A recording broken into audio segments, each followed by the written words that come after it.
Right guys, Mike back again with part 8, the final part. You'll all be cheering of the Q&A series that leads up to the draw for my 2,000 subscriber giveaway. And we'll just crack on. Question 82 is from Pumpkin Lich, who says, congrats on 2K. My question is, what model, if any, do you think is still as good looking today as when it was first released? I mean, my first thought is thinking about the Blood Angel HQ choices, Dante, Mephiston, Corbulo. We did have a new Lamartez, which I think is a vast improvement on the old Lamartez. Certainly Dante, Mephiston, and Corbulo, I think, of the three, desperately need an update. I mean, Corbulo doesn't look as good. I mean, the new Sanguinary Priest with the chalice looks better, clearly, than Corbulo, and is much bigger, much more imposing. And similarly with Mephiston and Dante, they desperately need an upgrade. They desperately need a new model. But what looks as good today as when it was first released, I think I'm probably going to go back to the Titan stuff and say, the Reaver Titan, I really like the Reaver Titan. And I think that still holds its own today in comparison with, the new Cerastus Titans and the Warlord. I think it still has its place in that kind of family of Titan legions. Jeff Karos, congrats. My question is, Mike, when and why did you start your Blood Angels chapter? I think I worded that right. And again, if you've watched the previous videos, you will know that I started them back in the day, a long time ago, 25, 26, 27 years ago, I suppose. And it came out of a White Dwarf issue and an article by Andy Chambers. So I've never spoken about Andy Chambers as much as in this series of videos.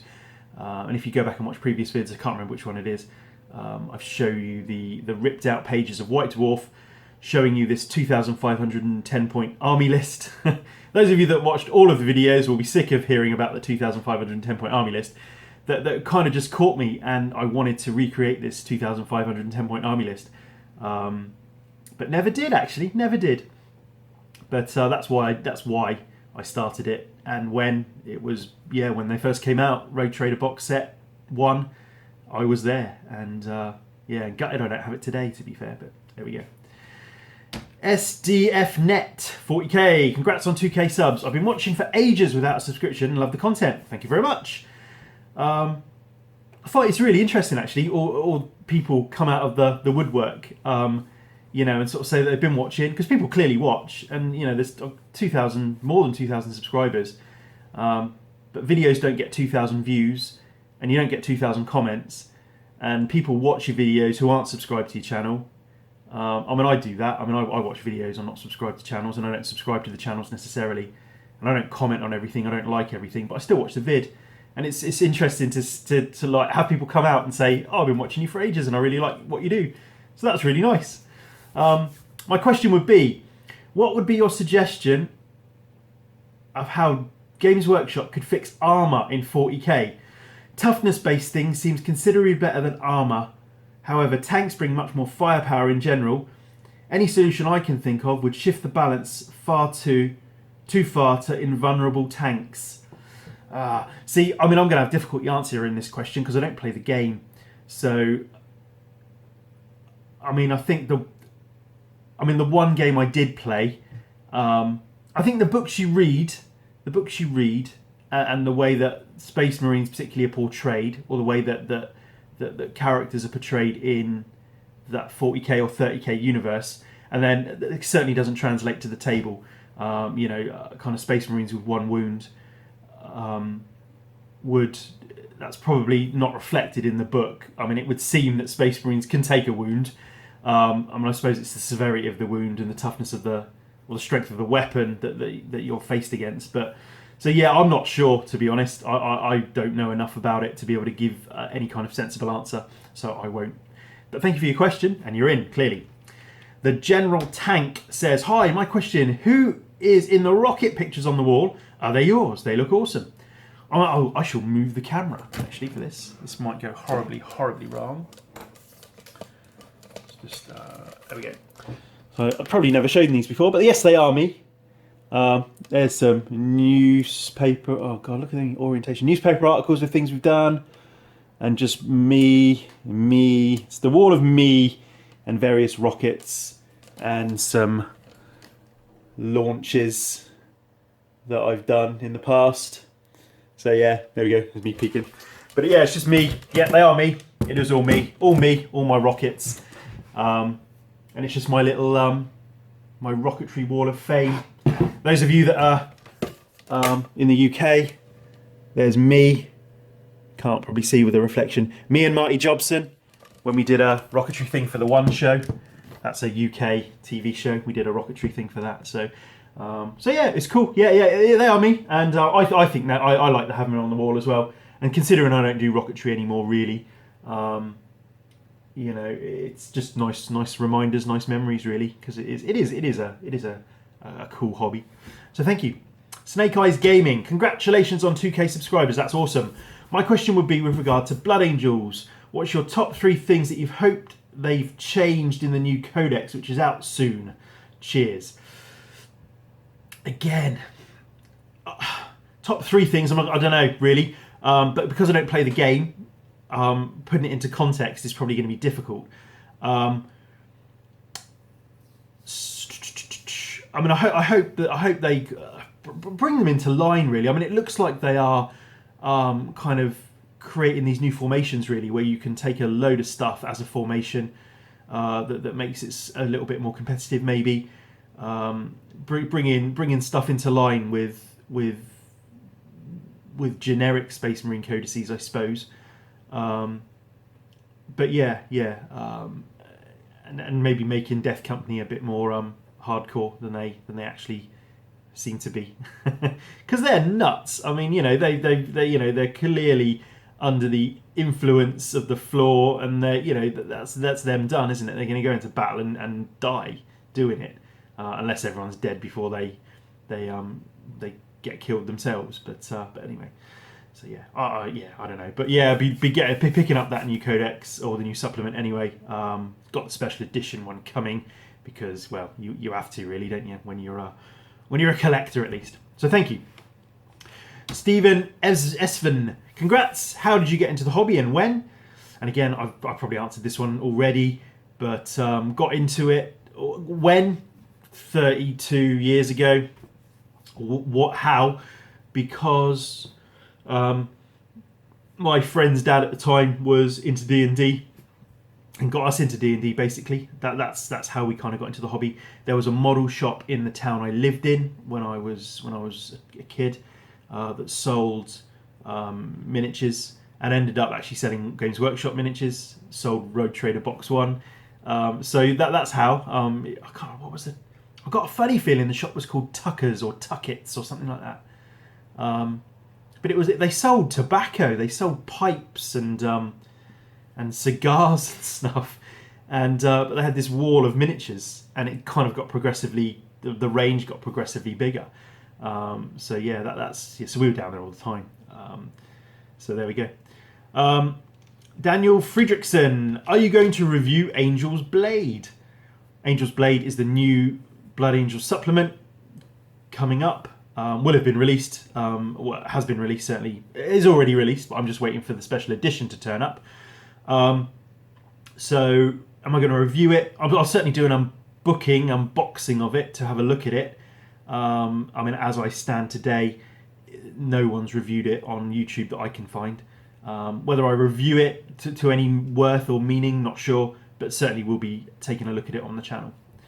Warge 4. 3 questions to go. Congrats on 2K. What's the highest you've flown a rocket? About 1.5 miles. Up, that is. I've seen some rockets fly horizontally. Probably not a mile, but certainly further than you want them to fly horizontally. Not mine, of course, but yeah, I've seen some horizontal flights. But for me, vertically, yeah, about 1.5 miles. Peter Wolfius, congratulations on the subs. Is there a model in your collection that you'd like to redo? I spoke about this briefly, I think. I remember. I think it's. Well, it probably wasn't briefly at all because I do waffle, don't I? I mean, I kind of see. I've got so much, sort of like I said before, 22,006 points of Blood Angels, and I kind of I know which are the ones I painted years ago, and I know which are the ones I've painted more recently, because clearly there's an improvement in the paint jobs. So I go back when I do clean up my cabinets. I do look at the ones, and I think, you know, should I repaint them? Should I do something with them? But I mean, I would like to redo the Death Company, just because I've painted them all at once, really, all at the same time. I had a bit of a flurry on Death Company, and I think I've got about 30 or 40 Death Company Marines and tanks. Rhinos, drop pods. Yeah, so I mean, I suppose they're the ones that I would like to repaint, because they're not quite. They're okay. They're okay, but I mean, they'd be the ones that spring to mind that I'd like to redo. But again, you know, the thought of stripping and repainting 40 minis doesn't fill me with any kind of joy. So probably not, to be honest. I mean, things I would like to. I mean, you know, you'd like to have your whole army painted in the standard that you can paint at now. But then 5 years down the line, I'll be painting better again. So, you know, you'd constantly need to just keep repainting everything. But again, I think it's nice to see how you progress. You can have a look at some of the old minis and think, oh, you know, what was I thinking? What was I doing? Where was I back then? And you can look at the stuff you're painting today and think, oh, actually, I have progressed. So it's quite nice to see that. And clearly, I mean, I've got a whole second company of 100 Marines, and when you look at them all on the table, to be fair, I mean, it's just a sea of red. They all kind of meld into one. When you scrutinise them, you can see some are better painted than others. But yeah, when they're on the table, and again, I don't play the game, but I am hoping to. But we'll see. So thank you for your question. Last question, question 91. Mammoth Miniatures, previously known as Mammoth Painting Studios. Mike, to everyone else, gets the last question in. Congratulations, sir. If you had to pledge your services to a single Chaos God, which one would you pick? Well, see, this answer is going to be ridiculously longer than it needs to be, I'm sure. Probably not Nurgle. You know, I wouldn't say I'm a completely clean or neat freak, but yeah, germs and stuff and just rotting stuff doesn't really appeal. So Nurgle, probably not. Tzeentch, I mean, I suppose that's what was that magical stuff, kind of more magic and things like that. So that'd be quite cool, I suppose. Magic. I mean, Khorne are the sort of badasses, aren't they? And really aggressive, blood god, all that. And then the Slaanesh is kind of a bit, you know, bit kind of, I don't know, bit kind of BDSM, bit kind of fetish, I suppose. But I don't know. I don't know. Maybe that will be my next competition. If I was going to pledge my services to a Chaos God, what camp would you put me in? So there we go. And I might leave you. That might be the 3,000 subscriber competition. So yeah, maybe Tzeentch. I don't know. I don't really know enough about the Chaos Gods, to be fair.